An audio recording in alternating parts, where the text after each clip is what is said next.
Runway रे home guard परीक्षा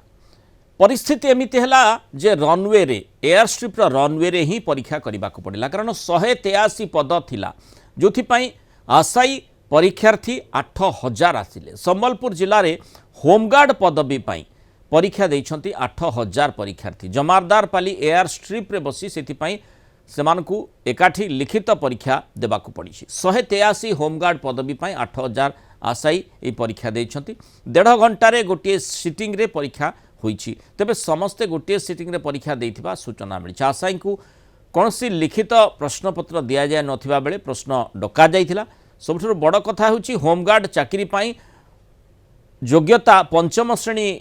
रही बेले शिक्षागत योग्यता आधार रे ग्रेजुएट पिला मध्य ए परीक्षा रे सामिल होइछंती जहाँकि समस्त को हतचकित करी स्थिति होता जो चित्र आप देखुं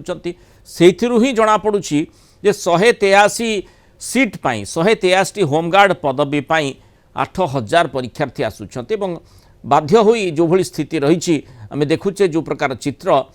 जे आशायी मानकू एयर स्ट्रिप रे बसी परीक्षा देवाक पड़ी एते पिला को केउठी हठात बसा जीवो ये गोटे बड़ समस्या निश्चय होई।